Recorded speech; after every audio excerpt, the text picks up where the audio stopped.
ठीक है। लिखित संप्रेषण में हम लोग आज पढ़ेंगे रिटन कम्युनिकेशन। रिटन कम्युनिकेशन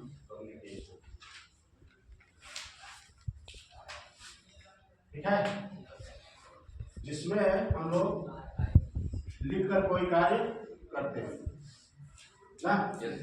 अभी तक मौखिक में क्या था कि हम बात करो, मौखिक में जो भी चीजें बोलते थे वो चीज की गारंटी नहीं थी, ठीक है।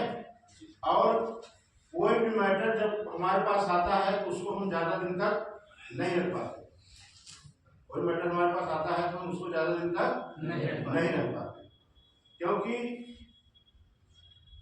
एक महीना एक मतलब 10 दिन 15 दिन बाद हम कोई चीज भूल जाते हैं, ठीक है। तो उसके लिए हमें रिटन की जरूरत पड़ती है, लिखित, जिसके लिए हम क्या करते हैं, नोट्स बनाते हैं, ठीक है। कोई भी लेक्चर होता है उसको पढ़ते हैं, समझते हैं, उसके बाद उसको नोट करते हैं, नोट्स बनाते हैं, जिससे कि भविष्य में कभी भी हम उसको पढ़ सकते ना। जी सर। जो याददाश्त होती है, किसी की याददाश्त ज्यादा रहती है, किसी की याददाश्त कम रहती है। कभी कभी क्या है, कोई चीजें हम ज्यादा दिन तक उसको याद रखते हैं। जैसे क्या है, कोई चीज कैसे याद होती है, जैसे कोई घटना पे आधारित हो या कोई चीज ऐसा समझा दिया जाए कि उसमें कोई एग्जाम्पल सटीक बैठता, ठीक है, तो उससे हमें वो चीजें ध्यान में आ जाती है, ठीक है। तो कोई भी जो हम पढ़ाई करते हैं उसमें एग्जाम्पल की बड़ी भूमिका होती है। एग्जाम्पल या कोई एक्टिविटी हो गई,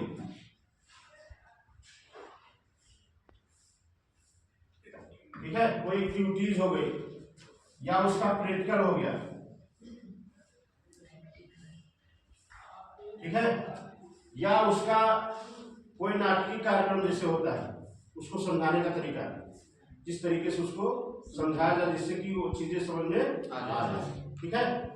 तो हम सबसे पहले रिटन और मौखिक में डिफरेंस बता रहे हैं कि मौखिक में क्या होता है, कोई भी चीज हम भूल जाते हैं, याद है कुछ दिन बाद भूल जाते, एक तरीके से समझिए स्मृति पटल से ओझल हो जाना, हमारी याददाश्त जो है गायब हो जाती है, ठीक है।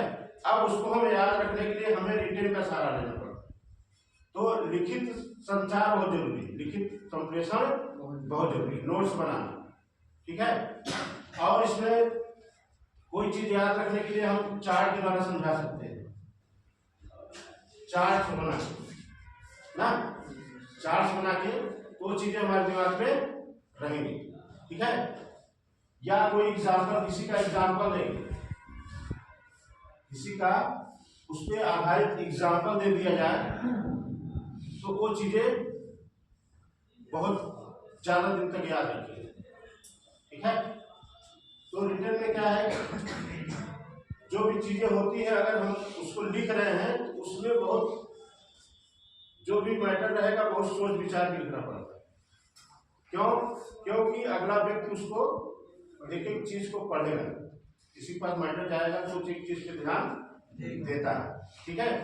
तो लिखने में क्या है कि कोई भी अपने जैसे कोई तथ्य दे रहे हो, किसी को अपने भाव प्रकट कर रहे हो, या कोई अपनी एक्टिविटी किसी के सामने बयां कर रहे हो किसी बात पे, किसी टॉपिक पे, तो उसमें क्या है कि जो रिटन होता है वो बहुत सोच विचार के होता है। जैसे फॉर एग्जाम्पल हम आपको असाइनमेंट दिए ना, तो उस टॉपिक पे जो भी चीज लिखना है उसको बहुत सोच विचार के लिखना है, क्योंकि उसको देखा जाएगा, एक एक चीज पॉइंट देखा जाएगा, क्योंकि असाइनमेंट जो होता है अपने दिमाग से इसमें लिखा जाता है कि क्या हमें इसके बारे में इतनी जानकारी है, लिखना है, ठीक है। तो उसको लिखने के लिए हमें एक्स्ट्रा दिमाग और कहीं से किसी से पूछ के, कहीं से सहारा लेके उसको हम प्रिपेयर करते हैं, ठीक है। और जैसे कोई किताबें छपती हैं ना, सब रिटेन होता है। आजकल जो भी छपता था पहले प्रिंट होता था, मुद्रित किया जाता था, किताब छपना, मैगजीन छपना, हाँ, ये सारी चीजें आती थी। आजकल कंप्यूटर का सहारा लेके बनाया जा रहा है ना, कंप्यूटर का सहारा लेके किताबें बनाई जा रही हैं, जिससे कि लोगों को और अच्छे से वो चीज समझाया जा सके। ठीक है, तो रिटेन का इतना ज्यादा महत्वपूर्ण है कि हम कोई भी चीज लिख कर उसको बयां करते हैं, लिख कर उसको बयां करते हैं, जिससे कि वो अगले व्यक्ति को समझ में आ जाए। समझ में?